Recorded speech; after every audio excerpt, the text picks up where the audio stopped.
I am Amanda Wellington, 30 years old and owner of a luxury hotel chain most people save their whole lives to experience for just one night. Started as a hospitality student with big dreams. Now I run 15 properties across 3 continents.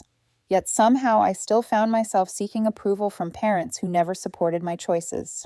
When my phone buzzed with that text from Dad, I stared in disbelief. "You're not welcome in our 5-star hotel." The irony was almost laughable. Their 5-star hotel. I smiled, picking up my phone. "Security, please revoke the Wellington family's VIP access." If you are watching this right now, drop a comment letting me know which city you are viewing from. Hit that like button and subscribe to join me as this family drama unfolds in the most luxurious setting possible. Growing up in Wellesley, an affluent Boston suburb, my childhood looked perfect from the outside. Our colonial-style house with its manicured lawn and my parents, Harold and Diana Wellington, were the picture of upper-middle-class success. Dad built his reputation as one of Boston's most sought-after corporate attorneys, while Mom maintained our family's social standing in the community, hosting charity galas and sitting on boards of various cultural institutions.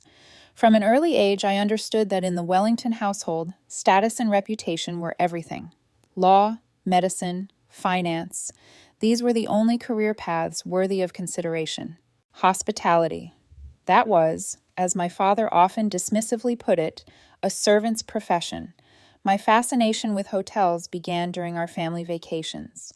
While my parents worked with other successful couples by the pool, I would wander through grand lobbies, mesmerized by the orchestrated chaos that somehow resulted in perfect service.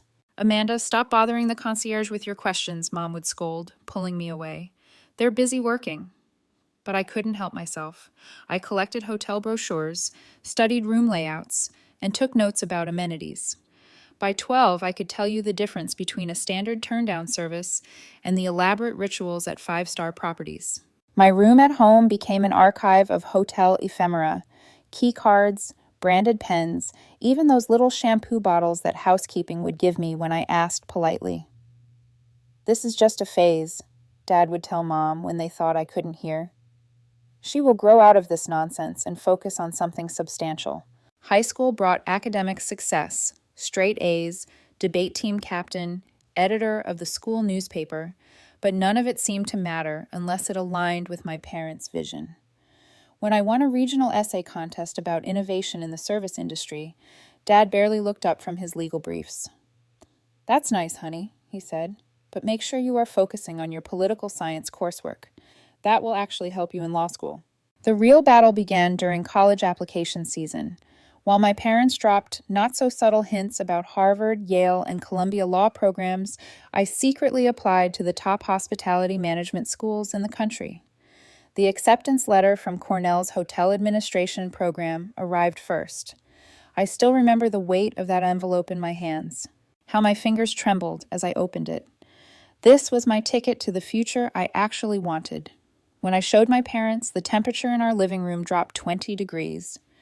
"This is not what we discussed," Dad said, his voice dangerously quiet.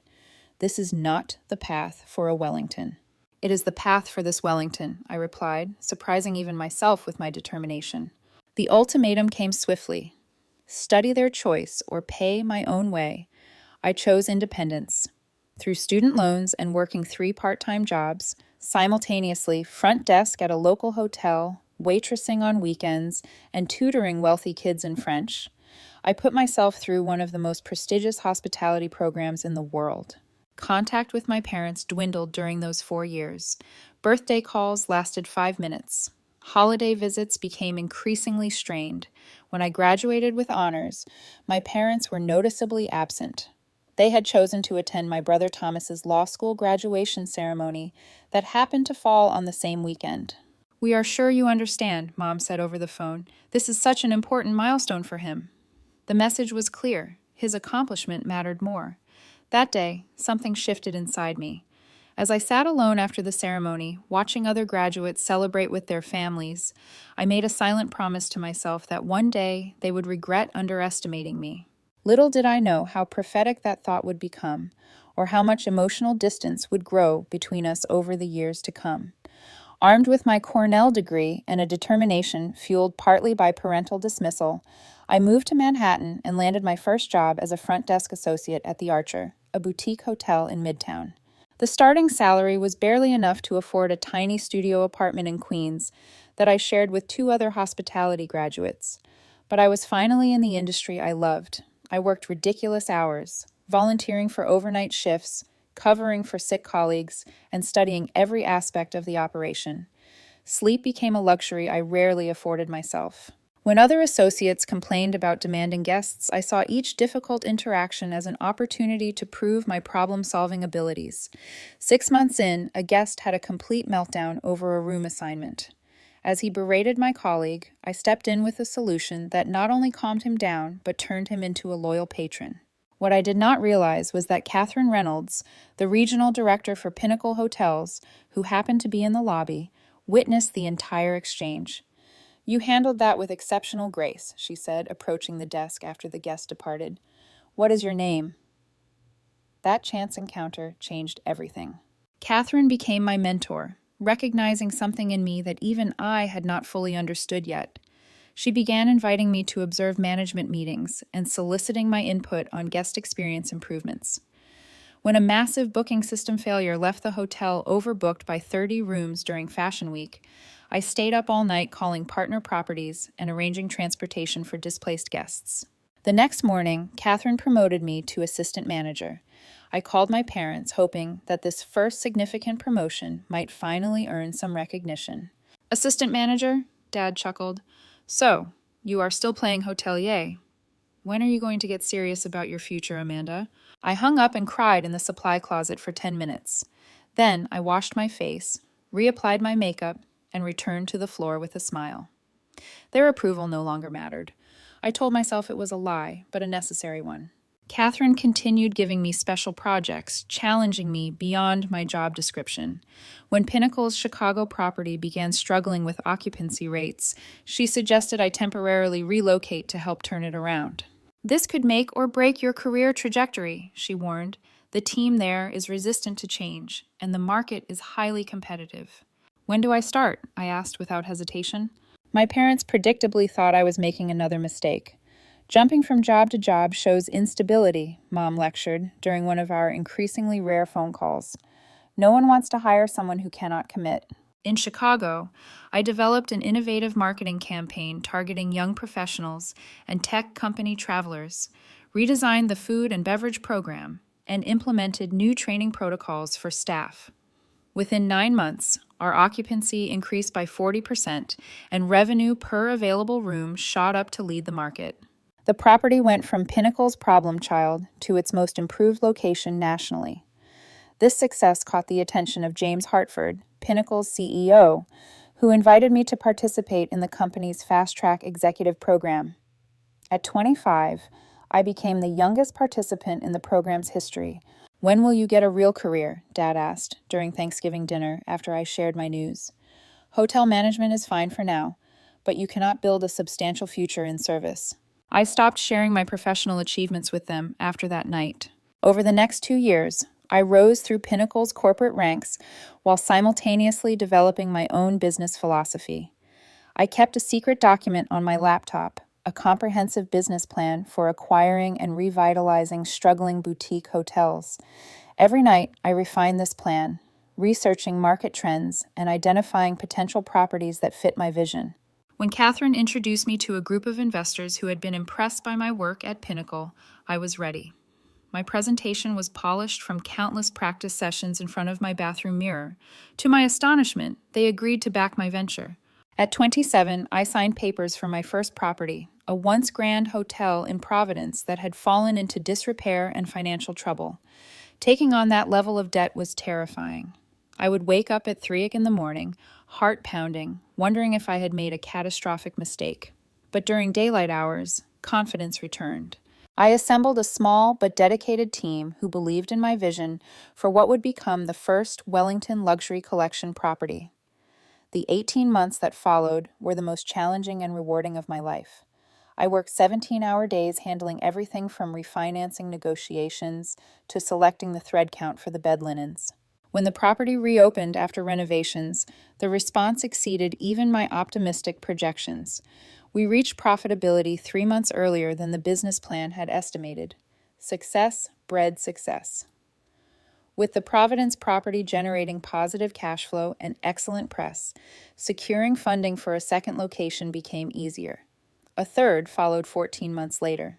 The Wellington Luxury Collection was becoming a recognized name in the industry, known for personalized service and thoughtfully designed spaces that respected each property's unique character and history. At 29, I received the Rising Star in Hospitality Award at a major industry conference. For the first time in years, my parents attended an event related to my career. I spotted them in the back of the ballroom, looking uncomfortable and out of place among the hospitality executives. "We are proud of you," Mom said afterward, air kissing near my cheek, "though I still wonder when you will find time to settle down with all this hotel business keeping you busy." Dad examined his watch repeatedly during the reception, making it clear he had more important places to be. The speech was nice, very enthusiastic. Is there much money in all this? That brief reconciliation attempt only reinforced the distance between us. They still did not see the value in what I had built, viewing it as some extended phase rather than the empire it was rapidly becoming. When James Hartford announced his retirement the following year, Pinnacle Hotels found itself in a vulnerable position. Using every business connection I had made and leveraging the success of the Wellington brand, I secured financing for what seemed impossible, acquiring the entire Pinnacle portfolio. The business press called it the hospitality coup of the decade. At 30, I rebranded the entire operation as Wellington Luxury Properties, suddenly finding myself at the helm of 15 hotels across 3 continents with over 3,000 employees. Throughout all this growth and success, my parents remained almost willfully unaware of the scale of my achievements. Despite occasional press coverage and industry recognition, they continued to speak of my career as if I were some kind of manager rather than the owner and CEO of a rapidly expanding luxury brand. I stopped trying to make them understand. Instead, I channeled all my energy into building something undeniable. Each new property received my obsessive attention. I personally designed the penthouses, selected the signature scents for the lobbies, and trained management on the Wellington service standards that were becoming legendary among discerning travelers. My executive team became the family that supported and celebrated my vision. Catherine, who had left Pinnacle to join my company as Chief Operating Officer, provided the maternal guidance I no longer received from Diana Wellington. When Thomas made partner at his law firm, my parents threw an elaborate celebration.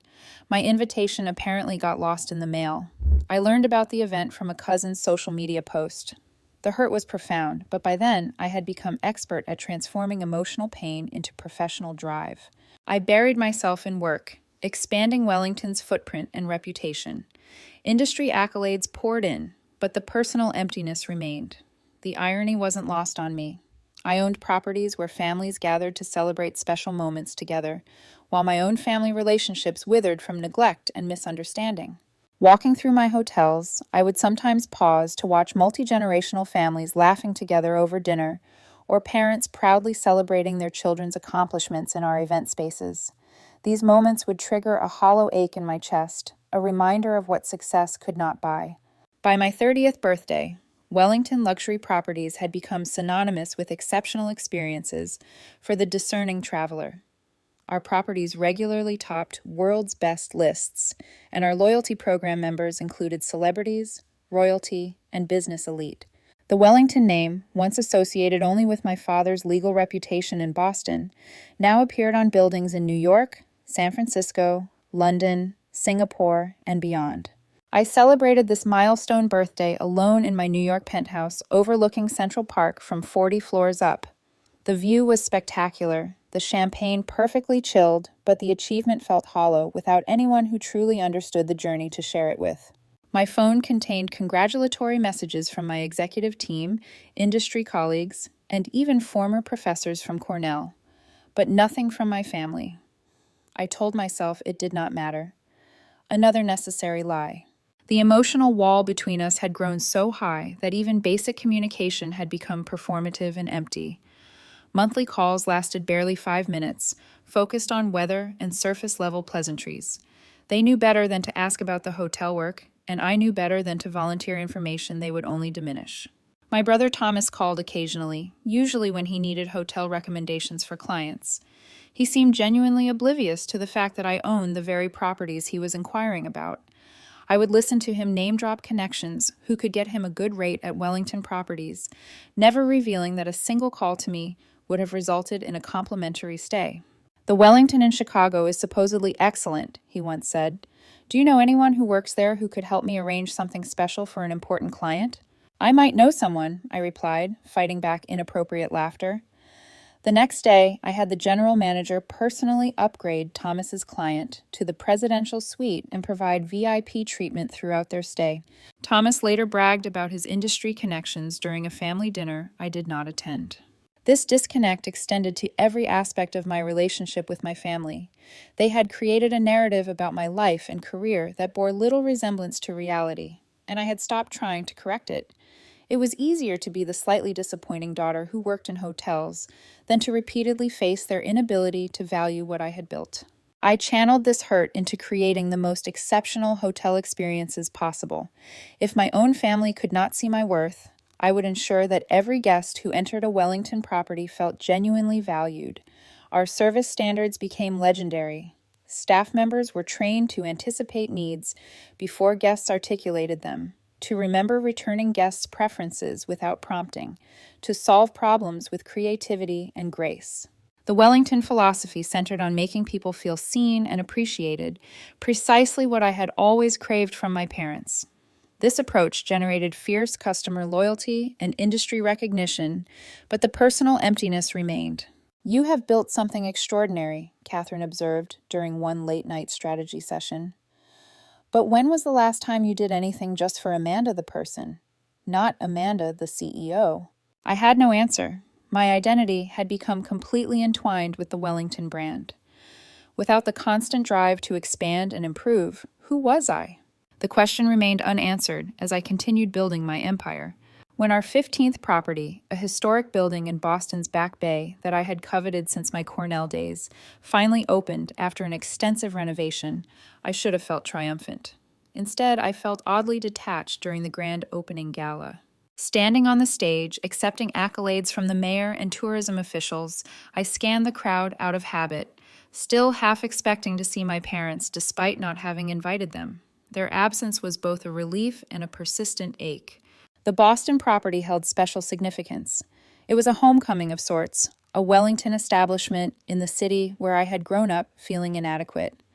Part of me had fantasized about my parents stumbling upon it, finally realizing what their daughter had accomplished. Another part dreaded the inevitable disappointment if they still failed to understand. After the opening, life returned to its familiar pattern of 18-hour workdays, international flights, and constant problem-solving. I maintained apartments in New York, London, and Singapore, but none of them felt like home.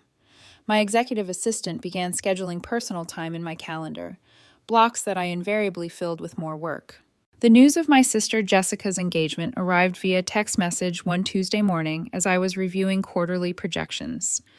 Jessica was 5 years younger than me, the baby of the family who had followed a more traditional path as an elementary school teacher. We had been close as children, but had drifted apart as my career took me farther from Boston. "Brian proposed last night, wedding next spring. Would love for you to be a bridesmaid if your hotel stuff allows time off. Miss you." I stared at the message for several minutes, surprised by the invitation and the rush of emotion it triggered. Despite our distance, Jessica wanted me in her wedding party. Perhaps some family connections remained salvageable after all. My reply was immediate. "Absolutely yes. Just tell me when and where. So happy for you." What I did not expect was how this wedding would become the catalyst for a family confrontation years in the making, or how it would finally force me to confront the cost of success without authentic connection. 2 weeks after accepting Jessica's bridesmaid invitation, I received another text that made my stomach drop. "Mom and Dad are insisting on handling everything. They have already booked the Wellington in Boston for the ceremony and reception. Ironic, right? Some fancy hotel with your name. Weird coincidence." My sister had no idea. None of them did. Somehow, despite press coverage, industry recognition, and the Wellington name literally on buildings in major cities, my family remained completely unaware that I owned the very hotel where they were planning to host her wedding. For a moment, I considered telling Jessica immediately, but something held me back. What if this could be the moment they finally saw my success with their own eyes? What if they experienced the Wellington standard of service and recognized what I had built before knowing it was mine? The decision weighed heavily as I drafted my response. Sounds beautiful. Looking forward to it. This choice set in motion a series of events I could never have anticipated. Within days, the booking notification appeared in our system. Wellington Family Wedding, Boston Property, Spring 2023. As the owner, I received automatic alerts for high-value bookings across all properties, and my family's event qualified due to the extensive room block and full ballroom rental. I called Marcus Jenkins, the general manager in Boston, to discuss the situation. "Your family is booking our property, and they do not know you own it," he clarified, understandably confused. "Correct, and I would like to keep it that way for now." "May I ask why, Miss Wellington?" A fair question without a simple answer. "I just need to handle this in my own way. Please ensure they receive impeccable service, but do not reveal my connection to the property." Marcus, consummate professional that he was, simply replied, "Of course, consider it handled." For the next month, I received updates about the wedding planning process. My parents toured the property, met with the events team, and began making arrangements, all while having no idea their daughter was the owner, signing off on every decision. The first in-person encounter came during the initial venue tour. I watched through security cameras from the management office as my family entered the lobby. Jessica looked radiant with excitement, while her fiancé Brian seemed appropriately impressed by the grandeur of the space. My parents, however, immediately began examining everything with critical eyes. "The lobby seems smaller than it appeared online," my mother commented to the events coordinator, a talented woman named Alicia, whom I had personally hired. "The floral arrangements are a bit ostentatious," my father added, gesturing toward the signature Wellington display of fresh orchids and roses that I refreshed weekly with selections from local florists. I watched Alicia maintain her professional composure as she guided them through the property, explaining the amenities and services available for wedding parties. When they reached the grand ballroom, a space I had personally overseen the restoration of, preserving its 19th century architectural details while adding modern lighting and acoustic enhancements, my father immediately began negotiating. "This standard package will not do for our daughter," he insisted. "We expect significant upgrades given the size of our booking." Alicia glanced momentarily toward the camera, knowing I was watching. I sent her a quick text. "Offer Wellington Celebration Package at standard rate. This package, normally reserved for our most elite clients and priced accordingly, included numerous luxury enhancements." Offering it at the standard rate was unprecedented, but I wanted Jessica to have the perfect wedding, despite my parents' behavior. As the planning progressed, my parents' demands escalated. They requested room upgrades for 20 family members, special menu items not on our catering list, extended hours for the reception, and numerous other accommodations that would have been flatly refused for any other client. I approved them all, watching from a distance as my staff struggled to maintain their professionalism in the face of increasingly entitled behavior. Jessica, meanwhile, seemed genuinely appreciative and somewhat embarrassed by our parents' approach. During one planning meeting, after my father berated a staff member over the shade of white used in the sample table linens, I heard her apologize. "I am so sorry about my dad," she told Alicia when our parents stepped away. "This means a lot to them, but they are being ridiculous." "No apology necessary," Alicia assured her with the genuine warmth that made her excellent at her job. "We want your day to be perfect." As the wedding weekend approached, I arranged to be present as a bridesmaid while continuing to maintain my secret. The charade was becoming increasingly complicated, but I was committed to seeing it through. The rehearsal dinner, held in our private dining room, became the flashpoint. My father had selected an expensive wine that was served at precisely the wrong temperature. His reaction was immediate and disproportionate. "This is completely unacceptable," he shouted at Ryan, our 23-year-old sommelier, who had recently completed his certification. "For what we are paying, I expect perfection. Get me the manager immediately." Before Ryan could respond, I stepped in, unable to watch my staff be mistreated any longer. "Is there a problem with the service?" I asked, momentarily forgetting that I was supposed to be just another bridesmaid. My father turned to me, surprised. "Amanda, this is not your concern. I need to speak with management about the incompetence of their staff." "I am happy to help resolve the issue," I replied carefully, signaling Ryan to give us a moment. "Since when do you know anything about fine wine service?" my father scoffed. "Just because you work at some hotel does not make you an expert on proper hospitality." The irony of his statement might have been humorous under different circumstances. Instead, it just highlighted how little they understood about my life. "I know enough to recognize that the staff here is doing an excellent job," I said evenly. "Perhaps we could address any concerns privately without disrupting Jessica's dinner." "What I need," my father insisted, his voice rising, "is to speak to whoever owns this place. Their staff needs proper training." Little did he know he was already speaking to the owner. The moment to reveal the truth hovered between us, but Jessica's pleading expression convinced me to let it pass. This was her rehearsal dinner, not the time for family revelations. "I will make sure your concerns are addressed," I promised, stepping away to speak with Marcus, who had been observing the situation from near the kitchen entrance. "Have the 1982 Bordeaux brought up from my private collection," I instructed him quietly. "Serve it with my compliments, but do not mention my connection." The wine, worth several thousand per bottle, and not on any menu, arrived moments later. Ryan presented it with perfect professional form, explaining its provenance and exceptional quality. My father, momentarily silenced by the gesture, accepted the wine without further complaint. The remainder of the evening passed without incident, but the tension remained palpable. As I retired to my penthouse suite that night, a room my family assumed I had simply been upgraded to because of Jessica's wedding, I knew the fragile peace would not last. The real confrontation was still coming. The morning of Jessica's wedding arrived with the kind of perfect spring weather that event planners dream about. Clear blue skies, mild temperature, gentle breeze. From my penthouse window, I could see the Boston Public Garden coming alive with fresh greenery and early tourists. Under different circumstances, it would have been a day of pure celebration. My phone buzzed with an urgent message from Marcus. "Mr. Wellington demanding complete reset of ballroom. Claims table configuration is wrong despite approving final layout last week. Staff attempting to accommodate but cannot complete before ceremony without additional resources." I checked the time, 7:30 in the morning, with the ceremony scheduled for 4 in the afternoon. Such a major change would normally be impossible, but I immediately authorized overtime for additional staff and called in our auxiliary event team. Before I could even shower, another message arrived. Mrs. Wellington insisting on floral changes. Rejected delivery from approved vendor, demanding specific orchid variety not seasonally available. The messages continued throughout the morning. My father wanted the premium bar package enhanced with specific bourbon brands not in our inventory. My mother decided the chairs needed different sashes than the ones they had selected weeks ago. The approved menu suddenly required modifications to accommodate forgotten dietary restrictions.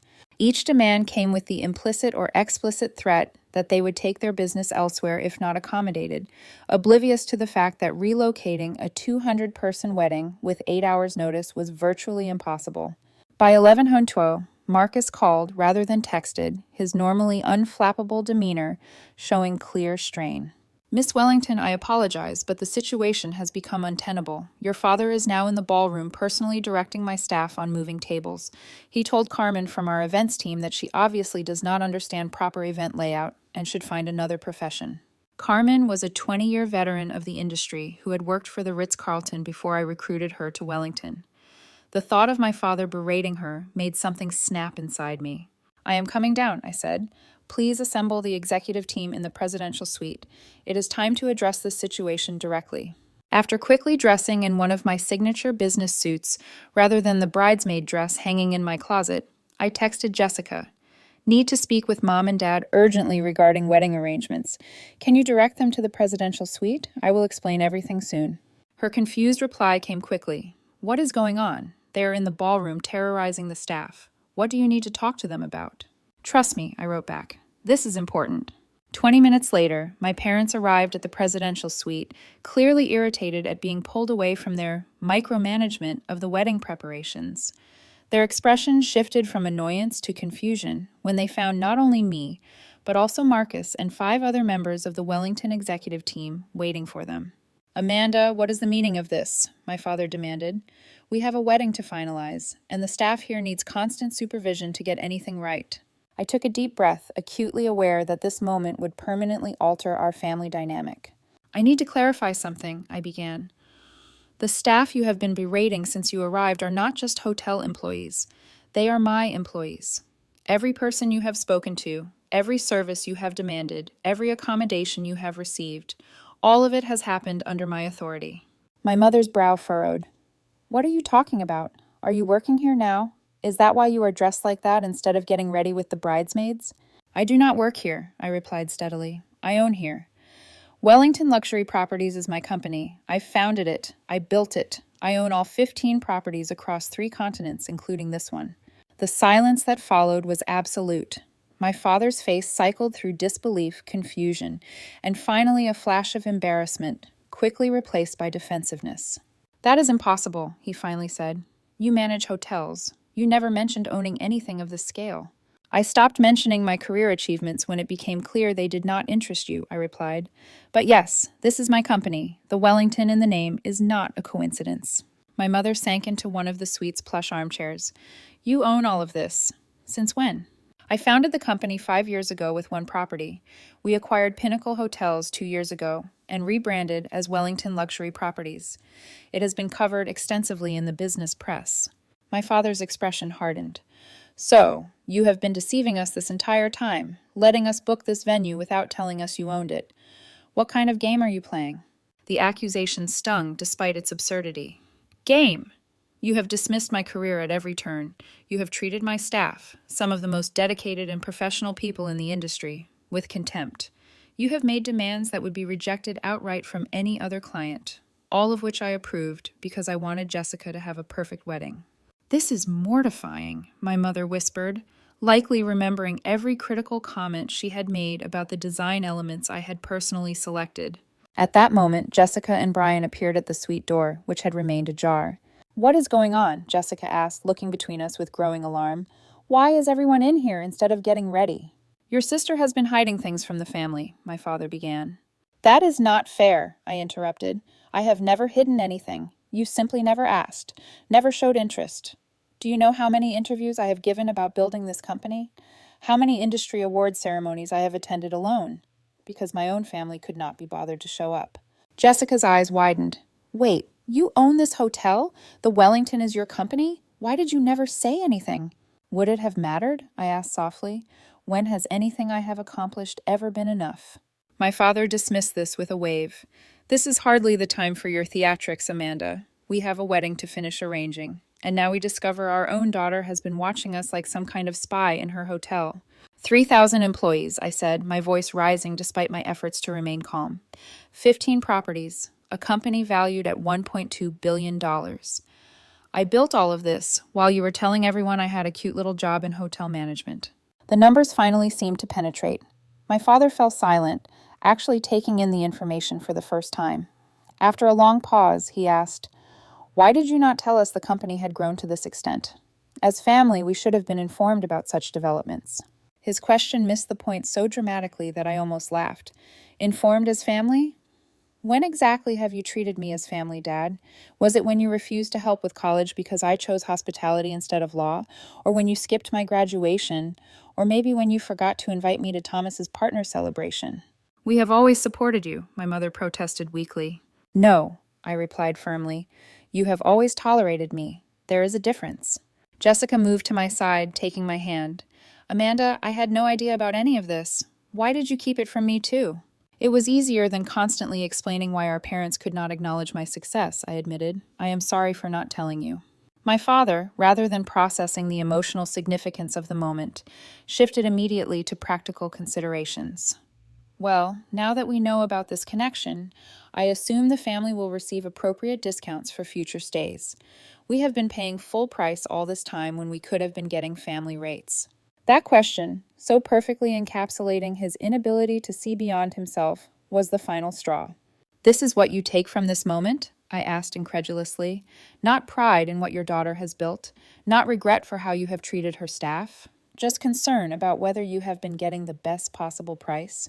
Brian, who had remained silent until now, gently suggested, "Perhaps we should consider moving the wedding to another venue.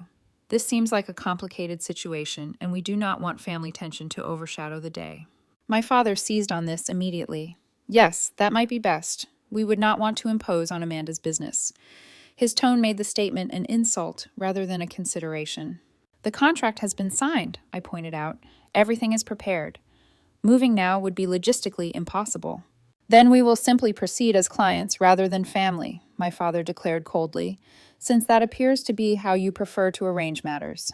With that, he took out his phone and typed something. Seconds later, my own phone buzzed with a message. I looked down to read, "You're not welcome in our 5-star hotel. Your presence would make the family uncomfortable at Jessica's wedding. Please respect our wishes as clients." The breathtaking audacity of the text, claiming ownership of my hotel while banning me from my sister's wedding, left me momentarily speechless. When I found my voice, it was perfectly steady. "Marcus, please escort Mr. and Mrs. Wellington back to their suite. Jessica, I am so sorry this is happening on your wedding day. I would never want to ruin this for you." "Amanda, please," Jessica began, tears forming in her eyes. "It is all right," I assured her. "Your day should be perfect." As my parents were led from the room, I picked up my phone and typed a message to our head of security. "Please revoke the Wellington family's VIP access effective midnight tonight. Standard guest protocols only." The wedding proceeded without me. I watched from security feeds in my office as Jessica, beautiful but visibly distressed, exchanged vows with Brian. I watched my parents accept congratulations from guests, presenting themselves as the proud family, while I sat alone in my tower above them. At midnight, precisely as the reception wound down, their keycards stopped working with VIP access. No more entrance to the exclusive Wellington Club Lounge. No more priority service. No more special amenities. They had wanted to be treated as regular clients rather than family. I was simply honoring their request. When my father called the front desk to complain, he was politely informed that their access level had been adjusted according to management instructions. "Do you know who I am?" I heard him demand through the recorded call. "Yes, sir. You are Harold Wellington, guest in room 812, the night manager replied professionally. "I would be happy to send a new key card with standard guest access." It was a small, perhaps petty victory that provided little consolation as I sat alone in my office, watching my family celebrate without me. The days following Jessica's wedding passed in a blur of work and emotional numbness. I threw myself into operations with even greater intensity than usual, scheduling back-to-back meetings that left no time for reflection. My executive team exchanged concerned glances, but knew better than to mention the wedding or my family.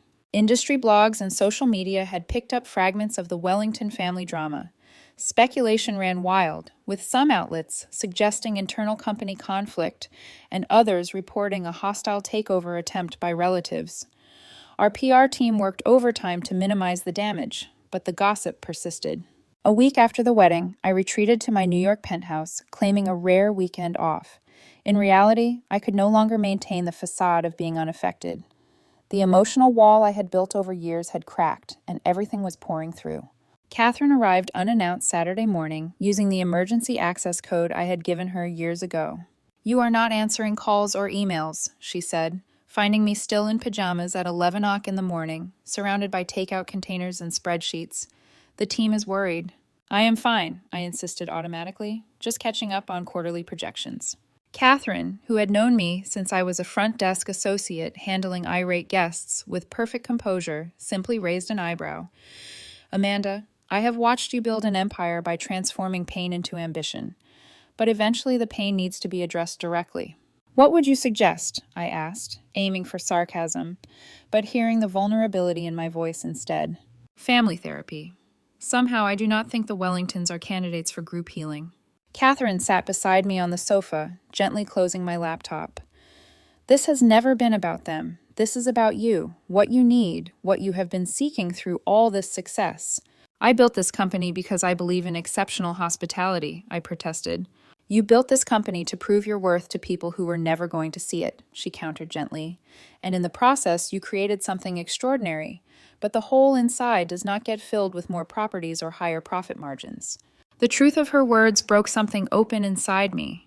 For the first time since I was a child, I allowed myself to cry openly in front of another person. Years of suppressed hurt, disappointment, and longing poured out as Catherine simply sat with me, offering the maternal comfort Diana Wellington had never provided. When the storm of emotion finally subsided, Catherine said, "Your success is real. Your company is extraordinary. Neither of those things requires your parents' validation to be true. Then why does it still hurt so much? I whispered.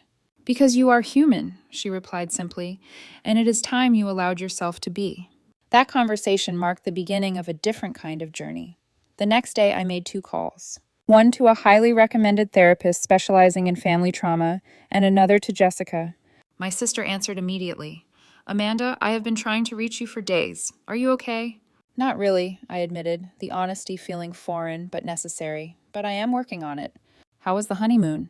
Beautiful, but overshadowed by what happened. I had no idea, Amanda, about the company, about how Mom and Dad have treated you all these years. I feel terrible. You have nothing to feel terrible about, I assured her. I should have been more open with you. They were wrong, she said firmly. What they did at the wedding was unforgivable. Have you spoken to them since returning? Yes, she sighed. They have their own version of events, of course. Dad is still angry about the key card incident. Despite everything, this made me laugh. Of course he is. I want us to stay connected, Jessica said. Whatever happens with them, I do not want to lose my sister again. That simple affirmation meant more than she could know. Over the following months, I maintained limited contact with my parents while focusing on my own healing. Weekly therapy sessions helped me recognize patterns I had never acknowledged. How my entire identity had become wrapped up in proving my worth through achievement. How I measured my value through external validation rather than internal fulfillment. Success was my armor, I told my therapist during one particularly insightful session. If I could just be successful enough, impressive enough, it would not matter that my own parents did not value me. And now, she prompted? Now I am beginning to understand that no amount of success can heal that wound. Only I can do that. This realization led to gradual changes in how I operated. I established the Wellington Hospitality Foundation, providing scholarships to first-generation college students pursuing careers in the industry. I developed mentorship programs for young professionals whose families did not support their career choices. For the first time, I began cultivating a life outside work. I reconnected with college friends I had lost touch with during my single-minded climb.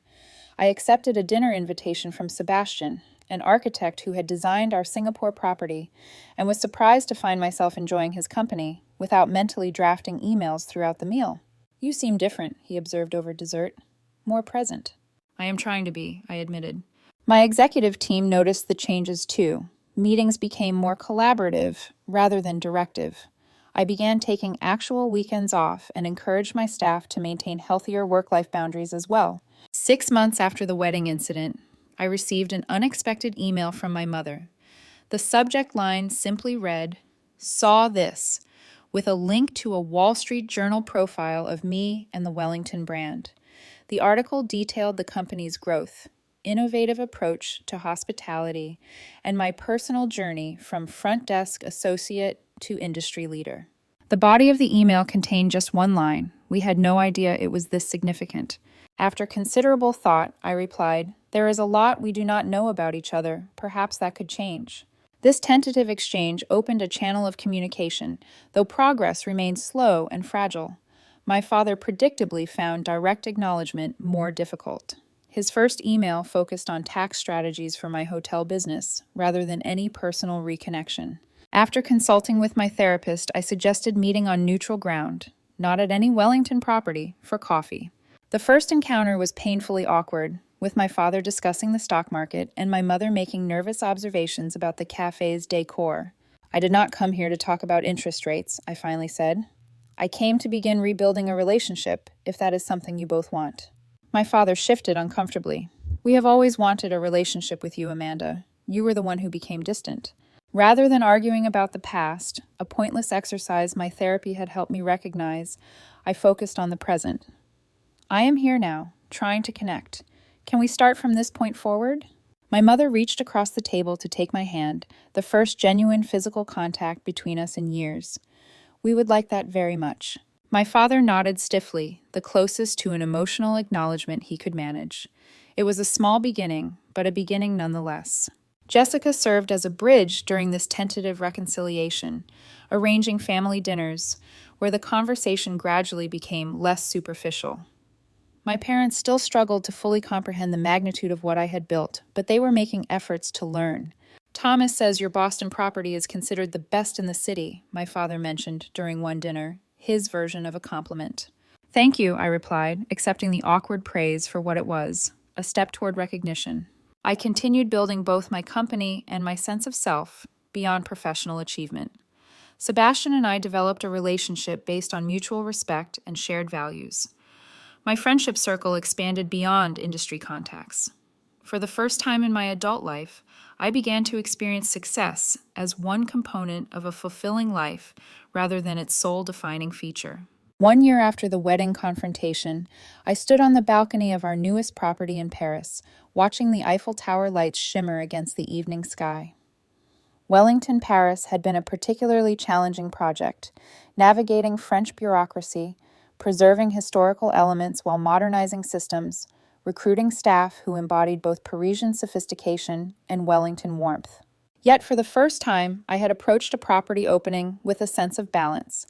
I had delegated appropriately, trusted my team, and even managed to sleep regular hours throughout the process. The result was no less exceptional for having been achieved with less personal martyrdom. Sebastian joined me on the balcony, wrapping his arm around my waist. Congratulations, he said, kissing my temple. It is magnificent. Thank you for understanding all the late nights and early mornings, I replied, leaning into him. Our relationship had flourished despite my demanding schedule, perhaps because he understood the passion that drove me, while gently encouraging me to find space for other priorities as well. The Wellington touch is evident everywhere, he observed, but this one feels different somehow. I designed it with joy instead of something to prove, I explained. That makes all the difference. Inside, the opening gala was in full swing. Industry leaders, Parisian elite, and travel journalists mingled in the grand salon I had envisioned 2 years earlier. The Wellington Paris represented not just another business achievement, but a new chapter in how I approach success itself. My phone buzzed with a text from Jessica. The ultrasound says it is a girl. You are going to be an aunt. Cannot wait for you to meet her in 4 months. The news brought immediate tears to my eyes, happy ones for a change. My sister was creating her own family, and I would be part of it. Everything okay? Sebastian asked, noticing my emotion. Everything is wonderful, I replied, showing him the message. I am going to be Aunt Amanda. This personal joy meant as much to me as the professional triumph unfolding inside, a realization that would have been impossible for the Amanda of a year ago. Jessica's pregnancy created an unexpected opportunity for further family healing. When she asked if I would host a baby shower at the Boston property, I suggested something more significant. What if you and Brian bring Mom and Dad to Paris instead? A family trip before the baby arrives. My treat, of course. The invitation represented more than a luxury vacation. It was an opportunity to share my world with my family on my terms, in an environment where my accomplishments could not be minimized or overlooked. To my surprise, they accepted. 2 months later, I greeted my parents in the lobby of Wellington, Paris, watching their expressions as they took in the grandeur of the space. You designed all this? My mother asked, genuine awe in her voice as she admired the custom chandeliers and meticulously restored moldings. Every detail, I confirmed. Would you like a tour? For the first time, I showed my parents my professional world without downplaying its significance. I introduced them to executive team members who spoke of my leadership with respect and admiration. I explained the thinking behind design choices and service protocols. I shared the challenges and triumphs of creating a luxury experience that felt both exclusive and welcoming. Watching my father observe a staff training session, I saw something I had never witnessed before, actual recognition of the complexity and value of what I did. The level of detail is extraordinary, he commented afterward. I had no idea hospitality operated at this level of sophistication. From him, this constituted high praise. On their final evening, I hosted a private dinner in my Paris apartment overlooking the Seine. As we shared wine and conversation, I realized the dynamic had shifted in subtle but important ways. They were seeing me, truly seeing me, perhaps for the first time. What you have built is remarkable, Amanda, my father said as we lingered over dessert. I did not fully understand until seeing it firsthand. That means a lot to me, I replied honestly. We should have supported your choices from the beginning, my mother added, reaching for my hand. I am sorry we did not. The acknowledgement, so long awaited, felt both satisfying and strangely less necessary than it once would have been. I had found my own validation in the interim. We can only move forward, I said, squeezing her hand in return. Back in New York 2 weeks later, I launched a new initiative, a mentorship and support program specifically designed for young entrepreneurs whose families did not support their vision. Using my own experience as a foundation, I created resources I wished had been available during my early career struggles. Success without support is possible, I told the first cohort of participants, but having a community that believes in you makes the journey less lonely. Through helping others navigate similar challenges, I found additional healing for my own wounds.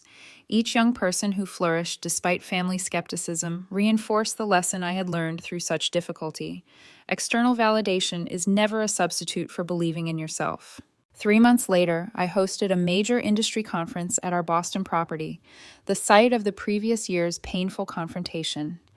My family attended the opening reception, including Jessica with her newborn daughter, Lily. Watching my parents proudly introduce themselves as Amanda's family to industry colleagues created a sense of closure I had not expected to find. Later that evening, in my office overlooking Boston Harbor, I received a text from my father. The keynote was excellent. Your points about authentic luxury resonated with everyone. Proud of what you have accomplished. I smiled at the message, not because I needed his approval, but because it represented growth on both our parts. My success no longer hinged on their recognition, and they were finally able to see the value in the path I had chosen. Turning to look out at the city lights reflecting on the water, I felt a profound sense of contentment.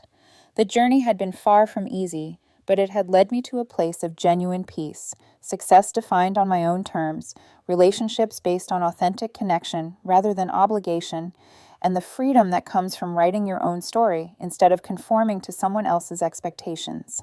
What is your experience with family members who dismissed your dreams? Have you ever had to prove yourself to people who should have believed in you from the start? Let me know in the comments below. If this story resonated with you, please like and subscribe to hear more journeys of resilience and self-discovery. Share with someone who might need encouragement to follow their own path, even when those closest to them do not understand. Thank you for listening to my story.